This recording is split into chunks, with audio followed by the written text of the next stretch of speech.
welcome back to my channel. Today I'm going to be showing you my new sugar glider cage. I'm super excited about having gotten a new cage for them. The other one was probably like over 20 years old. It had been handmade and was good at the time, but then I think it was just time to get a new cage, one that was going to work better for what I needed.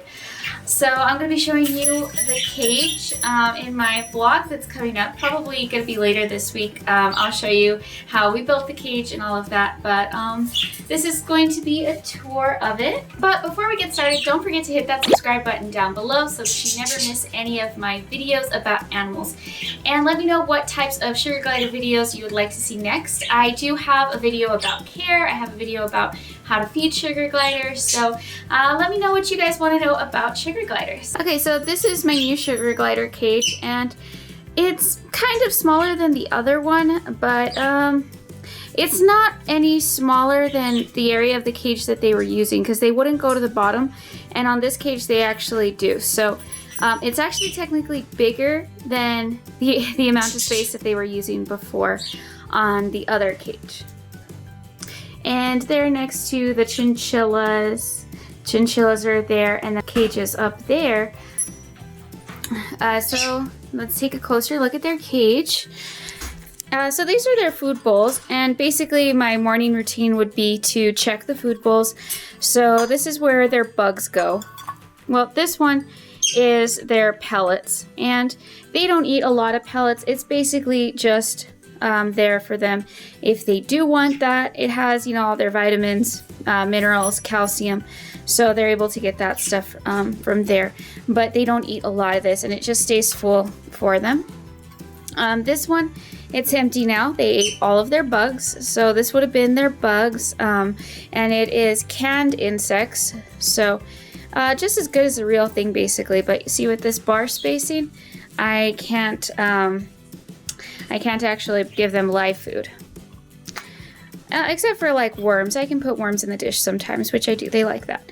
Here is their HPW food. They didn't eat all of it. So basically, we'll take that one out. And then here for this one, on this side, this is their fruit and vegetable mix. I know that looks like an avocado. It's not. That's actually a piece of zucchini. I actually don't feed mine avocado. But there's some sweet potato that they didn't finish eating, apple peels. So they get about a mix of 8 different types of fruits and vegetables, and that changes weekly. And that is just like my small animal mix that I make for a bunch of the animals. Okay, so I removed that, and then this bowl here is their water. And this one usually gets changed out once a day, but I'll do that in the evening. They backwash in their water a lot. That's actually why it's over there with the fruit and vegetables. That's the cleanest place to keep it. On this side, they're real messy. So that's why I have it over there. So the sugar gliders, let's see, where are they today? Looks like, okay, this is where they are. So they're in this bed.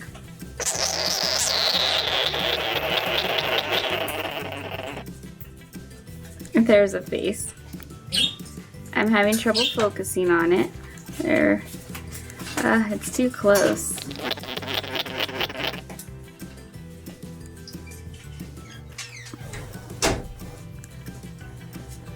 Okay, you can kind of see there's a little face in there. It's not a happy monster right now because it's being woken up. So I have 3 sugar gliders, in case I haven't mentioned that. Arlo, Thea, and Bindi. 2 girls and 1 boy. So they're sitting all in that bed right now. Back here, they have a little box, and they can actually get into that. There's some holes. And sometimes I fill this up like with the little... those little balls, what are they called? Like pom-poms, I think. This is a parrot toy, and it's just, you know, something to entertain them with. This is also a parrot toy, and it's a little mat. So they actually like sitting on there, climbing it. They enjoy this one a lot. Then there's a tunnel over there that they can play in. That one's also another tunnel, and I think I'm gonna make more toys like this for them. So I'll probably be showing how to do that in a video, because I also made this one. So I think I'm going to show how to make these toys. Then this, there's a couple of these. There's one down there, and there's one over there by the wheel. This is rough, so it actually trims down their toenails, and it works really well. And it doesn't hurt their feet or anything like that. I really like that. It's for birds. You have to be really careful which ones you get because there's some that are not safe. There's some that are too rough. There's some that have glass. So some of these aren't even safe for birds. Like you wouldn't even want to use that for a bird. But these ones are pretty good. And then this wheel back here is from Exotic Nutrition. One thing about wheels for sugar gliders is that this part right here, it can't have anything there. If you can see, it just has the knob in the back. That's because their tails can actually get caught in something.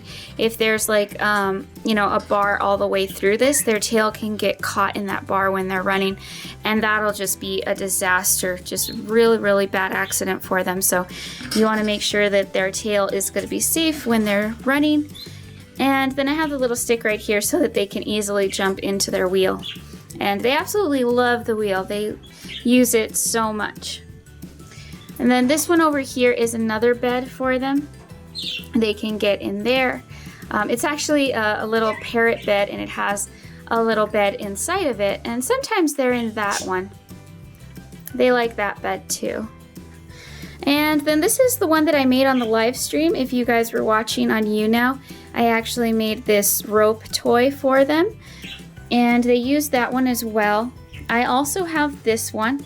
And some of these bags, like the one down there, they're actually from one of my viewers. And I'm going to link all of her information down below in the description because she does make a lot of products for sugar gliders. She made these bags, and this is basically their favorite bed. It's this one and then this one, but she made this one. So I'm going to link her information down below so you guys can check it out. All of her stuff is safe for sugar gliders.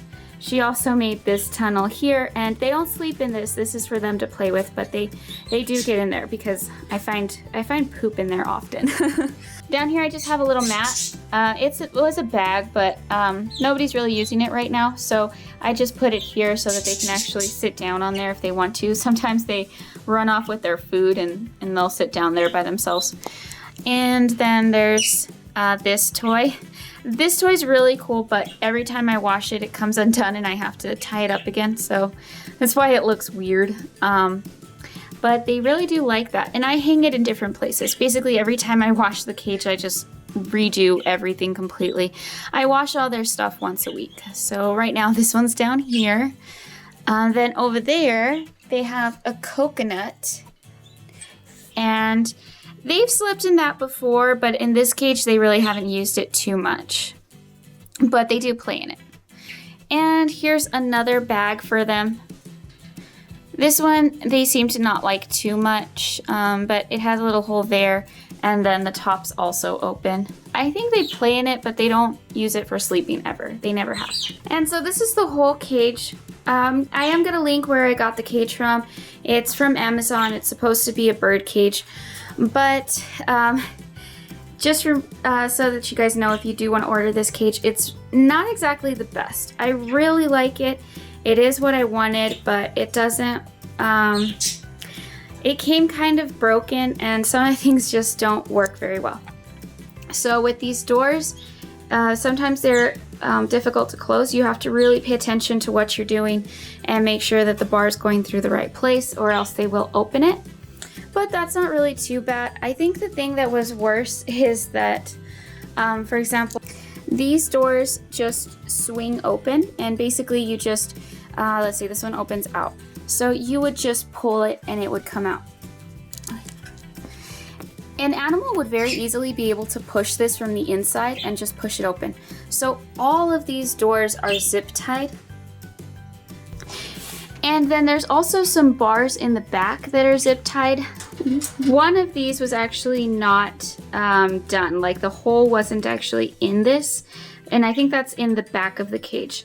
And then some of these bars didn't actually fit in right, and I had to zip tie them to to this outside bar. So that's on the back of the cage. I had to basically modify it and do stuff like that. So that kind of sucked that it didn't come very well made, but it's $120, I think like $125. So it is a cool cage, but you have to be willing to work with it if you do want to order this cage. I'm pretty satisfied with it, but I wish that it had been built better. But it did work for what I needed it to do. Then down here I have bedding that's just basically wood pellets. I think that's the one I'm gonna keep using. Before I was using like Carefresh and stuff at the bottom of the cage, but it has, you know, these bars down here. So they don't actually sit on the bedding, it's just to catch the poop and the urine and the food that they waste. And so the wood bedding is pretty nice because it smells good and all of that. So that's what I've been using. And it does have some shelf area on the bottom. Thanks for watching this video. I hope you guys enjoyed the cage tour, and I will see you guys next time. Bye!